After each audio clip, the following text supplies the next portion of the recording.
Welcome to our channel. నేను మీ లక్ష్మణ్. ప్రస్తుతం మనతో పాటున్నారు ప్రముఖ రియల్ ఎస్టేట్ ఎక్స్పర్ట్ ఆర్యన్ గారు. ట్రిపుల్ ఆర్ అసలు ఈ ట్రిపుల్ ఆర్ చుట్టూ ఏం జరుగుతుంది? ట్రిపుల్ ఆర్ చుట్టే రాజకీయం మొత్తం నడుస్తుందా? అండ్ రియల్ ఎస్టేట్ పరంగా తీసుకున్నామంటే ట్రిపుల్ ఆర్ చుట్టే మొత్తం వ్యవహారం అంతా నడుస్తుందని చెప్పి కూడా ఎక్స్పర్ట్ చెప్తున్నారు. సో ఇదే అంశంపై ప్రస్తుతం మనతో పాటు చర్చించడానికి ఆర్యన్ గారు ఉన్నారు. ఆయనతో పాటు మాట్లాడి మరిన్ని విశేషాలు తెలుసుకుందాం.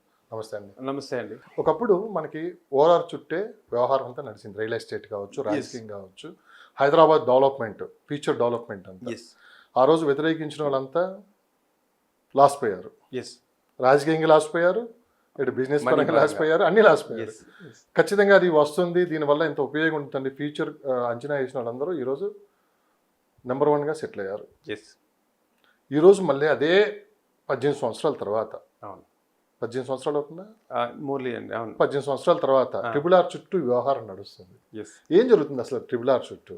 మొన్న ఈ మధ్య ఒక వీడియో లీక్ అయింది. ఒక మినిస్టర్ ట్రిపుల్ ఆర్ ఇప్పట్లో అవ్వదని చెప్పి కూడా ఒక వాయిస్ అనేది బయటకు వచ్చింది. ఎస్ ఇది సోషల్ మీడియాలో పెద్ద ఎత్తున ఒక వైరల్గా మారింది. Yeah. ఎందుకంటే రిటర్న్ మినిస్టర్ ఆ విధంగా మాట్లాడటం అనేది కాస్త ఆశ్చర్యంగా కూడా అనిపించింది. కరెక్ట్. సో కొంత అపోహాలు అనేది మళ్ళీ కామన్గా పట్టుకొస్తూ ఉంటాయి. ఏం జరుగుతుంది అసలు ట్రిపుల్ ఆర్ చుట్టూ? ఇప్పటి వరకు పనులు ఏ విధంగా జరుగుతున్నాయి? పర్మిషన్స్ ఎంతవరకు వచ్చాయి? ల్యాండ్ ఎంతవరకు ఆక్యుపై చేసుకున్నారు గవర్నమెంట్ అంటే మీరు ఏమంటారు? ట్రిపుల్ ఆర్ అనేది గేమ్ చేంజర్ అండి. ఎందుకు ట్రిపుల్ ఆర్ గేమ్ చేంజర్ అంటే హైదరాబాద్కి అదర్ కంట్రీస్ నుంచి కానీ అంటే చాలా పెద్ద గ్లోబల్ మార్కెట్ తీసుకొచ్చింది ఓఆర్ఆర్. ఓఆర్ఆర్ వల్ల హైదరాబాద్ యొక్క గ్రోత్ చూసిన తర్వాత నెమ్మదిగా పెద్ద పెద్ద కంపెనీస్ అన్ని ఇక్కడ ఇండస్ట్రీస్ స్టార్ట్ చేయడము, వాళ్ళ యొక్క కంపెనీలను ఇక్కడ స్టార్ట్ చేయడం జరిగింది. నెక్స్ట్ గేమ్ చేంజర్ ఆర్ఆర్ఆర్ అని ఎందుకు అంటున్నానంటే అసలు హైదరాబాద్లో ఎందుకు ఇన్వెస్ట్ చేయాలి అనేది ఫస్ట్ తెలుసుకుందాం. అంటే ఇన్ని ఉన్నాయి కదా, మెట్రో బెంగళూరు ఉన్నాయి, ముంబై ఉంది, చెన్నై ఉంది, ఇవన్నీ ఉండగా కూడా హైదరాబాద్కి జనాలు ఎందుకు క్యూ కడుతున్నారు, హైదరాబాద్కి పెద్ద పెద్ద కంపెనీలన్నీ ఎందుకు వస్తున్నాయి అంటే ఇంత ల్యాండ్స్ పూలింగ్ చేసుకుని మరి మైక్రోసాఫ్ట్ కంపెనీలు లాంటివి లేదా గూగుల్ లాంటివి వీళ్ళందరూ కూడా ఇక్కడే ఎందుకు సెట్ అవుదామని అనుకుంటున్నారు అనే దాన్ని చూస్తే హైదరాబాద్ యొక్క అడ్వాంటేజెస్ ఏంటంటే టెంపరేచర్, అంటే మనకి ఇక్కడ ఉన్నటువంటి వాతావరణం చాలా ఆహ్లాదకరంగా ఉంటుంది. ఒకటి. రెండు, హై సెక్యూరిటీ. ఇక్కడ ఉమెన్కి ఉన్న సెక్యూరిటీ మోస్ట్లీ చెప్పుకోవాలంటే హైయెస్ట్ పర్సన్లో సెక్యూరిటీ. అండ్ ఇంకొకటి ఏంటంటే ఇక్కడ ఉన్న సీసీ కెమెరాలు ఎక్కడా లేవు, అంటే ఏషియాలో ఎక్కడా లేవు. అంత మంచి సెక్యూర్డ్ కంపెనీ ఏదైనా ఉంది అంటే హైదరాబాదే ఉంది. అండ్ ఇంకొకటి దీంట్లో ఒక ఫెసిలిటీ ఏముందంటే ఎలాంటి కంట్రీ నుంచి వచ్చినా, ఎలాంటి స్టేట్ నుంచి వచ్చినా, ఎలాంటి రీజన్ నుంచి వచ్చినా కూడా బ్రతకడానికి డోకా లేదు. ఎవరి మీద అజమాయిషీ చెందించేసి ఇక్కడ అంటే భూస్వామ్య పద్ధతి అని కానీ ఇట్లాంటి ఏం లేదు. ఒక రిలీజియన్ కానీ అంటే ఇక్కడ అన్ని రిలీజియన్లు బతకగలవు. అంటే హిందూ, ముస్లిం, క్రిస్టియన్ ఎవరు వచ్చినా కూడా ఇంత హ్యాపీగా ఉండొచ్చు. ఇలాంటి దాంట్లో ఇన్వెస్ట్మెంట్లు హైదరాబాద్లో ఇది పెట్టమని చాలాసార్లు మన వ్యూవర్స్ అందరికీ ఎందుకు చెప్తున్నానంటే ఇప్పుడు చూస్తున్న హైదరాబాద్ని 10 సంవత్సరాల తర్వాత మీరు ఊహించను కూడా ఊహించలేరు. ఎందుకు అంటున్నానంటే హైదరాబాద్ మార్కెట్ అందరినీ శాసించబోతుంది. రియల్ ఎస్టేట్లో కాదు, రియల్ ఎస్టేట్లో మార్కెట్లో ఎలా గ్రో అవుతుంది, అందరినీ శాసించబోతుంది. ఇప్పుడు నిజం చెప్పాలంటే రియల్ ఎస్టేట్ మార్కెట్లో వరల్డ్లో శాసించేది ఎవరు అంటే దుబాయ్ని మించింది ఏది లేదు రియల్ ఎస్టేట్లో. బట్ నెక్స్ట్ ఫ్యూ ఇయర్స్లో 10-15 ఇయర్స్లో believe me or not Hyderabad శాసించబోతుంది. ఎందుకంటే దుబాయ్కి ఎలా అయితే అక్కడ అవకాశాలు లేకపోయినా క్రియేట్ చేసుకోవడం వల్ల దుబాయ్కి ఒక ప్లస్ పాయింట్ ఉంది. బట్ దుబాయ్ని హైదరాబాద్తో కంపేర్ చేసుకుంటే దుబాయ్ చాలా చిన్న దేశం. అక్కడ ఏదైనా ఒక డెసిషన్ తీసుకోవాలంటే పెద్ద కష్టం కాదు, అంటే పొలిటికల్గా అంత పెద్ద ప్రాబ్లం ఉండదు, ఎందుకంటే ఒకే పర్సన్ ఉంటాడు కాబట్టి. ఇక్కడ ఇంతమందిని మనం గ్యాదర్ చేసుకుని వీళ్ళందరినీ ఒప్పించుకొని హైదరాబాద్ ముందుకు సాగుతుందంటే చెప్పాలంటే అన్ని కంట్రీస్లో కల్లా మనది హైయెస్ట్ అని చెప్పాలి. ఇండియాలో హైదరాబాద్ బెస్ట్ అనే చెప్పాలి. ఇక్కడ ఇన్వెస్ట్మెంట్లు ఫ్లో చాలా ఎక్కువగా ఉంటుంది. ఎందుకు అంటే మీరు ఎప్పుడైనా చెక్ చేసుకోండి, హైదరాబాద్ డెవలప్ అయింది అంటే పెద్ద పెద్ద జైంట్స్ అంటారు, అంటే మైక్రోసాఫ్ట్ కావచ్చు, యాపిల్ కావచ్చు, వీళ్ళందరూ కూడా హుండై కంపెనీ, అదర్ కంపెనీస్ అన్నీ కూడా ఇండియాలో హైదరాబాద్ని టార్గెట్ చేసుకుని మూవ్మెంట్లు స్టార్ట్ చేసినాయి. మీకు తెలుసో తెలీదో ఫ్యాషన్ షోస్ అన్నీ కూడా హైదరాబాద్ని బేస్ చేసుకుని, హైదరాబాద్ అంటే ఇండియాని బేస్ చేసుకుని స్టార్ట్ అవుతాయి. హైదరాబాద్లో జరుగుతుంది. ఎందుకంటే ఒక ప్రొడక్ట్ ఏదైనా కొత్త బ్రాండ్ వచ్చింది, ఇప్పుడు మనం వాడే వాటిలో అన్నీ కూడా అన్ని ఫారెన్ బ్రాండ్లు కూడా ఎక్కువ యూజ్ చేసేది హైదరాబాద్ లేదా ఇండియాలోనే యూజ్ చేస్తారు. సో ఇంత మార్కెట్ ఉన్న హైదరాబాద్ నెక్స్ట్ లెవెల్కి వెళ్ళబోతుంది 10 ఇయర్స్లో, నో డౌట్. అంటే గత 10 ఇయర్స్ చూసుకున్నా కూడా మంచి రిటర్న్స్ ఇచ్చింది. 80 లక్షలు పెట్టుకున్న వాళ్ళకి 8 కోట్లు అయింది 2010లో స్టార్ట్ చేసి సపోజ్ ఒక 80 లక్షలు ఎవరైనా పెట్టారంటే ఇప్పుడు నో డౌట్ ఆన్ఆర్ యావరేజ్ 8 కోట్లు అయింది. 10% రిటర్న్స్ ఇచ్చింది. మినిమం చెప్తున్నాను, కొన్ని ఎక్కువ ఇచ్చినాయి, కొన్ని తక్కువ ఇచ్చినాయి. అలాంటి గ్యారంటీ రిటర్న్స్ ఇచ్చేది ఏదైనా ఉందంటే హైదరాబాద్ ఉంది. సో ఈ హైదరాబాద్ మార్కెట్ ఇంకా ఎందుకు పెరుగుతుంది అంటున్నానంటే నేను మిడిల్ క్లాస్ వాళ్ళని, లోవర్ మిడిల్ క్లాస్ వాళ్ళని ఒక్క ప్లాట్ అన్నా సెలెక్ట్ చేసుకుని పెట్టుకోండి అని ఎందుకు అంటున్నానంటే ఫ్లాట్స్ ఎనీ టైం కొనుక్కోవచ్చు అండి. ఎక్కడైనా కన్స్ట్రక్షన్ ఆగేది లేదు, అలా వస్తూనే ఉంటుంది. ల్యాండ్ అవైలబిలిటీ తగ్గిపోతుంది. సో ల్యాండ్ ఇప్పుడే ప్రతి ఒక్కరికి ఒక ల్యాండ్ ఉండాలనేది నా కాన్సెప్ట్. అంటే అట్లీస్ట్ మిడిల్ క్లాస్లో ప్రతి ఒక్కరికి ఒక ల్యాండ్ ఉంటే అది ఫ్యూచరిస్టిక్గా వాళ్ళకి ఏదో చోట ఉపయోగపడుతుంది. వాళ్ళ పాప పెళ్లి కావచ్చు, రిటైర్మెంట్ కావచ్చు, లేదా ఫ్యూచర్ జనరేషన్కి కావచ్చు. ఇవన్నిటికీ కావాలంటే ల్యాండ్ అనేది 100% ఇంపార్టెంట్. చాలామందికి ల్యాండ్ ఇన్వెస్ట్మెంట్ మీద అంటే ఓఆర్ఆర్కి ఆర్ఆర్ఆర్కి చిన్న ఎగ్జాంపుల్ చెప్తాను. మీరు అంటే అక్కడి నుంచి నేను తీసుకొస్తాను. ఓఆర్ఆర్ ఉన్నప్పుడు జనాల్లో ఇంత అవేర్నెస్ లేదు. ఆర్ఆర్ఆర్ అనేది ఇప్పుడు మీరు చిన్న ఎంప్లాయీని కదిలించినా కూడా మాకంటే బాగా చెప్పగలరు. ఆర్ఆర్ఆర్ ఏ ఏరియాల నుంచి టచ్ అవుతుంది అనేది చెప్పగలరు. ఒకప్పుడు ఓఆర్ఆర్ వచ్చినప్పుడు ఆ మ్యాప్ ఎలా వెళ్తుంది అనేది ఇది రాజకీయ నాయకులకి అండ్ పెద్ద పెద్ద ఇండస్ట్రియలిస్టులకి తప్ప ఎవరికి తెలియదు. అయినప్పటికీ నార్మల్ పీపుల్లో గవర్నమెంట్ పీపుల్ కొంతమంది గెస్ట్ చేసి పాపం పెట్టుకున్న వాళ్ళు ఉన్నారు. They are getting good ratings. అప్పటికి నార్మల్ పీపుల్ అంటే ఇప్పుడున్న చిన్న చిన్న జాబ్స్ చేసే 10,000 జాబ్స్ చేసేవాడు కూడా రీజనల్ రింగ్ రోడ్ అంటే ఏంటి, దాని చుట్టుపక్కల వచ్చే డెవలప్మెంట్స్ ఏంటి తెలుస్తున్నాయి. అంటే ఇది మంచి పరిణామమే. రీజనల్ రింగ్ రోడ్ ఇవాళ కాకపోతే రేపైనా అవ్వాల్సిందే అండి. కొంచెం టైం పడుతుందేమో కానీ ఏ పొలిటికల్ కూడా దీన్ని ఆపలేదు. బికాజ్ సెంట్రల్ గవర్నమెంట్ ప్రాజెక్టులు చాలా ఫాస్ట్గానే అవుతాయి. మీరు రోడ్లు చూడండి, విజయవాడ వెళ్ళాలంటే ఇప్పుడు అన్ని రోడ్లు ఎలా అయినాయి. ఓకే, రేపు గ్రీన్ ఫీల్డ్ రోడ్ రాబోతుంది, ఇంకా ఫాస్ట్గా వెళ్ళబోతున్నాము. ఇలాంటప్పుడు రీజనల్ రింగ్ రోడ్ అనేది గేమ్ ఫ్యాక్టర్. అంటే ఆ రీజనల్ రింగ్ రోడ్ కంప్లీట్ అయితే హైదరాబాద్ ముఖ చిత్రం మారుతుంది. సో దీన్ని ఎవరు ఆపేది కాదు. ఇప్పుడు నేను రిక్వెస్ట్ చేసేది ఏంటంటే ఎవరికైనా ఉన్న 10,000 రూపాయలు 20,000 రూపాయలు గజం ఉన్న 5,000 నుంచి 10,000 15,000 ఎంత రూపాయలు అయినా గజం తీసుకొని కొంచెం ఇన్వెస్ట్మెంట్ చేసుకోండి. 100 గజాల నుంచి 150 గజాలైనా సరే మీరు తీసుకోమని చెప్తున్నాను. అయితే కొంతమంది నన్ను అడుగుతారు 10,000లో తీసుకోవాలా, 5,000లో తీసుకోవాలా, 25,000 తీసుకోవాలా. ఎందుకంటే పిండి కొద్ది రొట్టి. మీ దగ్గర ఉన్న ఇన్వెస్ట్మెంట్ ఎంతో మీరు చెక్ చేసుకోండి. తక్కువ రేట్ వస్తే దూరంగా వెళ్ళి పెట్టాలి, ఎక్కువ రేట్ అయితే హైవేకి దగ్గరగా ఉండే. Both are important. అంటే తక్కువ రేట్లో పెట్టినప్పుడు ఎక్కువ కాలం వెయిట్ చేయాలి. అదే ఎక్కువ రేట్లో పెట్టినప్పుడు తక్కువ కాలంలో రిటర్న్స్ వస్తాయి. సింపుల్. దీన్ని ఎవరు మార్చలేరు దాన్ని. అంటే రీజనల్ రింగ్ రోడ్ చుట్టూ ఏం జరగబోతుందంటే ఈ రీజనల్ రింగ్ రోడ్ అనే ఒక రింగ్, సెకండ్ రింగ్ అనేది దాని చుట్టుపక్కల ఒక రైల్వే ట్రాక్, ఒక రైల్వే కనెక్టివిటీ, మళ్ళీ మెట్రో కనెక్టివిటీ, రేడియల్ రోడ్స్ అంటాం. అంటే ఇటు నుంచి అటు నుంచి ఇటు వెళ్ళడానికి రేడియల్ రోడ్స్, ఇవన్నీ కనుక అంటే ఫ్లైఓవర్స్, ఈ ఇన్ఫ్రాస్ట్రక్చర్ డెవలప్ అయితే మీరు ఇప్పుడు వైజాగ్ వెళ్ళాలంటే 3 గంటల టైం తగ్గబోతుంది కొత్తగా వచ్చి. అండ్ మళ్ళీ విజయవాడ వెళ్ళడానికి మీకు అప్పుడు పట్టేదానికంటే చాలా తక్కువ వస్తుంది. రేడియల్ రోడ్ వచ్చింది అంటే వెరీ నియర్, అంటే విజయవాడ కూడా చాలా ఫాస్ట్గా వెళ్ళిపోతాం మనం. అంటే ఇవన్నీ ఎందుకు జరుగుతున్నాయంటే ఇన్ఫ్రాస్ట్రక్చర్ డెవలప్ అయింది కాబట్టి జరుగుతున్నాయి. ఇంకా టైం తగ్గాలి. ఎప్పుడైనా సరే టైం తగ్గితే వాల్యూ పెరుగుతుందండి. రియల్ ఎస్టేట్లో గుర్తుపెట్టుకోవాల్సింది ఏంటంటే ఏదైనా ఒక ఏరియాకి పాపులర్ ఎప్పుడవుతుంది అంటే ఆ ఏరియాకి మన హైదరాబాద్ నుంచి వెళ్ళే టైం తగ్గే కొద్దీ దాని వాల్యూ పెరుగుతూ ఉంటుంది. ఇది 100% ఎక్కడైనా కూడా. కానీ దీనికన్నా ముందు ఒక ప్రశ్న అడుగుతాం మేము. చెప్పండి. ఇప్పుడు మనకి ఓఆర్ఆర్ వచ్చినప్పుడు మార్కెట్ 360 డిగ్రీస్ మార్కెట్ బాగుంది. ఎస్. ఇటు మన వరంగల్ హైవే తీసుకున్నా, పక్క విజయవాడ హైవే తీసుకున్నా, ముంబై హైవే. కానీ పోను ఏం జరిగిందంటే కొన్ని ప్రాంతాలకే రియల్ ఎస్టేట్ పరిమితమైంది. ఎస్. వెస్ట్ మార్కెట్కే పరిమితం, ఎక్కువ. అవునా? అవును. సో ఇప్పుడు కూడా అదే కన్ఫ్యూజన్లో ఉన్నారు. ట్రిపుల్ ఆర్కి కంప్లైంట్ అయిపోతే మరి ఆ మార్కెట్ ఎటువైపు ఉంటుంది? ఇప్పుడు ఇన్వెస్ట్ చేసే వాళ్ళకి బెస్ట్ లొకేషన్స్ ఎక్కడ ఉన్నాయి? 360 డిగ్రీస్ అనేది మేము ఇప్పుడు నమ్మే పరిస్థితిలో 100% వాస్తవా కదా? ఎస్ అండి, అవును. అంటే ఈ కన్ఫ్యూజన్లో ఉన్నారు.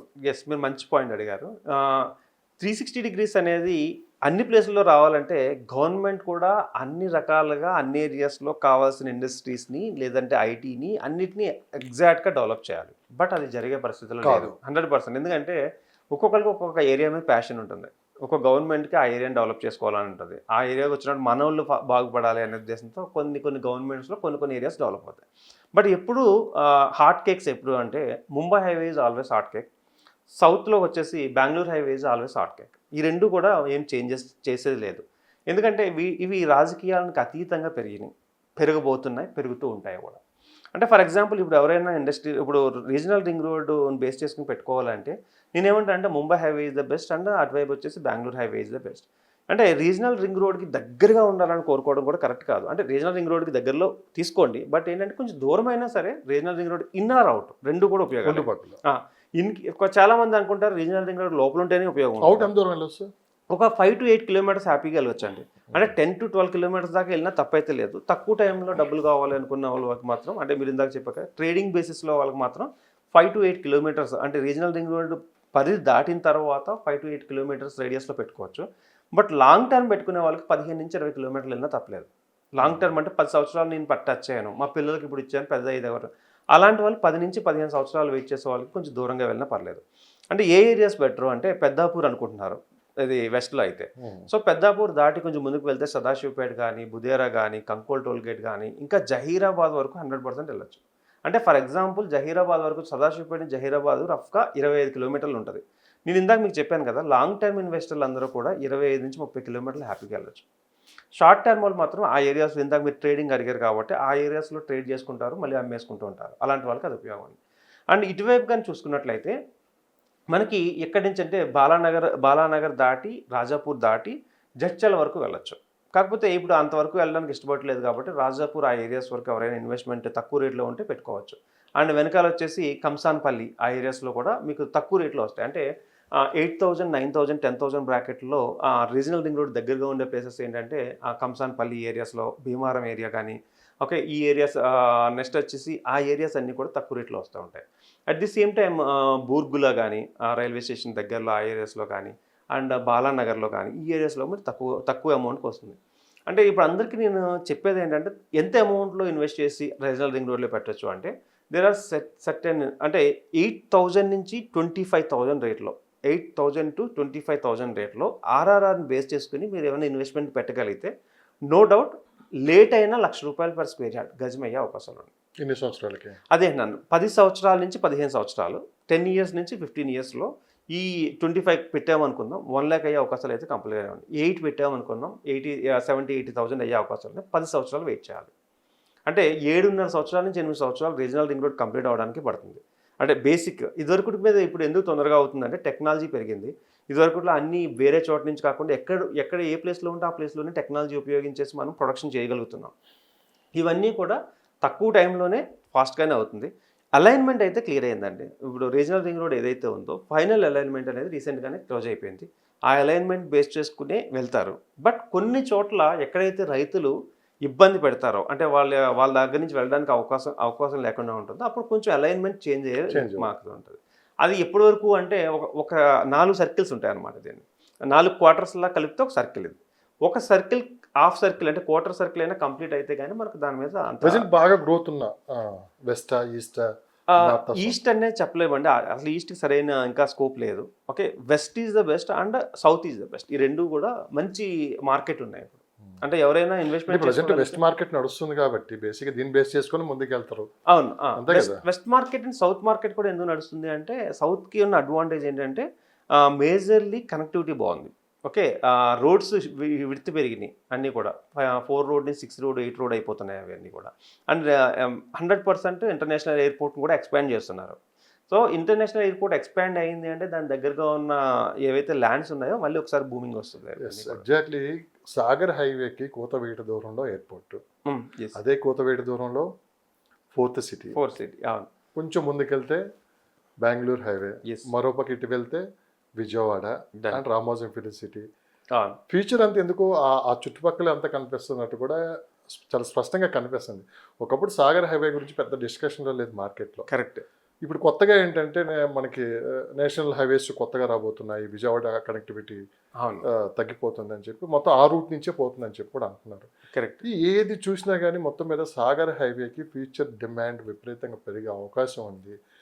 ఇప్పుడు ఉన్న మార్కెట్లో బాగా తక్కువ ప్రైజ్లు ఉన్న ఏరియా ఏదైనా ఉన్నదంటే మనకు సాగర్ హైవేలో ఉన్నాయని చెప్పి కూడా వినిపిస్తున్నమాట. మీ అభిప్రాయం ఏంటి సార్? సాగర్ హైవేకి మీరు అన్నట్టు అవకాశాలు ఉన్నాయి. మీరు చెప్పినట్టు ఇప్పుడు ముంబై హైవే లేదంటే బెంగళూరు హైవేకి ఏవైతే అవకాశాలు ఉన్నాయో అన్నీ ఉన్నాయి. బట్ సాగర్ హైవే మీద ప్రభుత్వం కన్ను పడే వరకు అంత అంటే వస్తుంది. సాగర్ హైవే కూడా బెస్ట్ హైవేనే. బట్ ప్రభుత్వం ఏదైనా సీరియస్గా వర్క్ చేసి కొన్ని ప్రాజెక్ట్స్ని తీసుకురాగలిగితే సాగర్ హైవే. కానీ ఇక్కడ ప్రభుత్వ సంబంధం లేకుండా సాగర్ హైవేకి డిమాండ్ పెరగబోతుంది. ఎందుకంటే ఏదైతే గవర్నమెంట్ ఇప్పుడు ఫోకస్ చేసిందో ఏరియాలు డెవలప్ అయితే ఆటోమేటిక్గా పబ్లిక్ ఏం ఆలోచిస్తారు, బేసిక్గా ఆ దగ్గరలో తక్కువ వచ్చే ప్రైజుల్లో కొని తర్వాత దాన్ని ఫలాలు తీసుకుంటూ ఉంటారు. కరెక్ట్. అంతా రియల్ ఎస్టేట్ చేసే బిజినెస్ అంతా అంతే కదా. ఒకప్పుడు ఎకరం 20 లక్షలు 10 లక్షలు కొని ఈరోజు 100 కోట్లు. అదే మార్కెట్ అక్కడ ఉంది అంటే మీరేమంటారు? అంటే సాగర్ హైవేకి డిమాండ్ పెరుగుతున్న మాట వాస్తవమే. ఎలాంటి వాళ్ళు సాగర్ హైవేలో పెడుతున్నారు. ఈవెన్ ఐటీ పీపుల్ కూడా సాగర్ హైవేని ట్రై చేస్తున్నారు. ఎందుకు అంటే మీరన్నది ఇలాగా ప్రాక్సిమిటీ చాలా ఎక్కువగా ఉంది. చాలా తక్కువ టైంలో మీరన్నట్టు రీచ్ అవ్వచ్చు, మన ఎయిర్పోర్ట్కి రీచ్ అవ్వచ్చు. అండ్ ఓఆర్ఆర్ నుంచి తక్కువ దూరంలోనే వస్తున్నాయి. ఏదైనా సరే దీంట్లో ఉన్న ఒక అడ్వాంటేజ్ ఏంటి అంటే మీరన్న ప్రాక్సిమిటీ అనేది అన్నిటికీ అడ్వాంటేజెస్. బట్ ఎప్పుడైనా సరే లైమ్‌లైట్‌లోకి రావాలంటే మాత్రం ప్రాజెక్ట్స్ ఇంపార్టెంట్. ఒక ఐటీ ప్రాజెక్ట్ పడింది అనుకుందాం. ఓకే. అట్లా ఏదన్నా ఒక ప్రాజెక్ట్స్ పడితేనే లైమ్‌లైట్‌లోకి వస్తుంది. బట్ లైమ్‌లైట్‌లోకి వస్తే బెనిఫిట్ అవ్వాలని ఇప్పుడు ఇన్వెస్ట్‌మెంట్‌లన్నీ జరుగుతున్నాయి. ఇప్పుడు జరిగే ఇన్వెస్ట్‌మెంట్‌లన్నీ కూడా వస్తదని ఎక్స్‌పెక్టేషన్‌తో జరుగుతున్నాయి. వచ్చే అవకాశాలు కూడా ఉన్నాయి. బట్ కాకపోతే ఆ లైమ్‌లైట్‌లోకి వచ్చేటటువంటి ఒక 2, 3 పెద్ద ప్రాజెక్టులు అక్కడ వస్తే దాన్ని మళ్ళీ పట్టుకునే తిరిగి చూసుకోవాల్సిన అవసరం ఉండదు. అంటే చాలామంది ఇన్వెస్టర్లు దాని దగ్గరికి వెళ్తున్నారు. సాగర్ హైవేలో మనం ఎలాగైనా దానికి డెవలప్‌మెంట్ తీసుకురావాలని అనుకున్నారు. 19 ఉన్నాయండి మనకి ఎగ్జిట్‌లు వచ్చేసి. ఇంకొక 2 పెరిగినాయి. 21 అయినాయి ఇప్పుడు. సో ప్రతి దానికి కూడా చెప్పాలంటే అదే ప్రాక్సిమిటీ ఉంటది కదా! గచ్చిబౌలి నుంచి సిటీకి గాని అన్నిటి నుంచి అలానే ఉంటది. బట్ ఇవన్నీ నిజంగానే 19 హైవేస్ మీరన్నట్టు 360 డిగ్రీస్ కనుక బాగా డెవలప్ అయిపోతే మన ప్రొడక్టివిటీ అనేది చైనా కంటే మించిపోయి ఉంటాం మనం. అంటే అవన్నీ కూడా ఇండస్ట్రియల్‌గా ఏరియాస్ కానీ, గ్రీన్ కారిడార్స్ కానీ అన్నీ మనం చేయగలిగితే మోర్ అండ్ మోర్ సిటీ పెద్ద సిటీ అని కాదు. అత్యంత పెద్ద సిటీ కింద అవతరిస్తది. బట్ ఈ మధ్యకాలంలో మీరు వెళ్ళొచ్చారా సాగర్ హైవేకి? కొన్ని ప్రాజెక్ట్స్ ఉన్నాయండి. ఇంతకుముందు నేను చేసిన ప్రాజెక్ట్స్ జనరల్‌గా వెళ్ళొచ్చారా? ఈ మధ్య వెళ్ళలేదండి. నేను ఒకసారి వెళ్ళరండి మీకు అదే నేను అంటే ఎలాంటి చేంజెస్ అక్కడ 6 మంత్స్ జరుగుతున్నాయా? అయింది. 6 మీకు మంత్స్ ఒకసారి ఏదో మధ్యలో శ్రీశైలం హైవేకి వెళ్ళినప్పుడు ఎటు చూసిన ప్రాజెక్టులు ఎటు చూసిన శ్రీశైలం హైవే నేను తరచుగా తిరుగుతూ ఉంటాను. సాగర్ హైవే కూడా చూడండి కాస్త చేంజెస్ చాలా వరకు 6 మంత్స్ అయింది నేను వెళ్ళి. ఈ శ్రీశైలం హైవే అయితే మీరు అన్నట్టు ప్రతిదీ ప్రాజెక్టులతో ఫోర్త్ సిటీ 100 కిలోమీటర్లు వెళ్ళినంత దూరం ఏదో కొత్త ప్రాజెక్ట్ కనిపిస్తుంది. 100% ఫోర్త్ సిటీ పేర్లతోనే వచ్చేస్తున్నాయి. ప్రాజెక్టులు అన్ని కూడా fourth city estates, fourth city ఇదని అదని వచ్చేస్తున్నాయి. సో మంచి మార్కెట్ జరుగుతుంది అక్కడ కూడా. బట్ కొంచెం ఏదైనా డెవలప్మెంట్ స్టార్ట్ అయితే we're hoping more and more అనమాట. రైట్. చాలా మంది ఇది ఇన్వెస్ట్ చేయాలనుకుంటున్నారు. ఎస్ అండి. సో మరి మీకు చాలా వరకు లొకేషన్స్ చెప్పారు. ఎస్ మీకు మంచి ప్రాపర్టీ కొనాలన్నా కానీ ఏదైనా ఒక గైడ్లైన్స్ అనేది కంపల్సరీ అవసరం. కరెక్ట్. ఒక మంచి ఎక్స్పర్ట్. సో మీ కాంటాక్ట్ నెంబర్ కానీ మిమ్మల్ని కాంటాక్ట్ అవ్వడానికి మీ వెబ్సైట్ కానీ ఏమైనా చెప్తారు? So thank you and first of all ఛానల్కి అండ్ రియల్ బూమ్ ఛానల్కి చాలా థ్యాంక్స్. అండ్ అంటే నేను ఈ ఛానల్ ద్వారా మీ అందరికి కూడా సజెషన్స్ ఇచ్చే ఒక మంచి ఛాన్స్ అయితే వచ్చింది. అట్ ది సేమ్ టైం మీకు ఎలాంటి డౌట్స్ ఉన్నా అంటే ఇన్వెస్ట్మెంట్ పెట్టాలనుకున్నప్పుడు ఎక్కడ పెట్టాలి, ఎలాంటి ప్లేసెస్లో ఇన్వెస్ట్మెంట్ పెట్టాలని డౌట్స్ ఉంటే 100% యూ కెన్ కాల్ మీ. ఒక కాల్ అవేలో ఉన్నాను మీ దగ్గరికి. అండ్ నా మొబైల్ నెంబర్ వచ్చేసి 9391151121. మీరు ఎలాంటి సందేహాలు ఉన్నా అంటే మీరు వేరే చోట ఎక్కడ పెట్టాలన్నా కూడా 100% నేను సజెషన్ ఇవ్వడానికి రెడీగా ఉన్నాను. సో దీనికైతే ప్రజెంట్ 100% బికాజ్ ది ఛానల్ నుంచి నేను చేస్తున్నాను కాబట్టి ఏం ఛార్జ్ కూడా చేయట్లేదు. Thank you so much.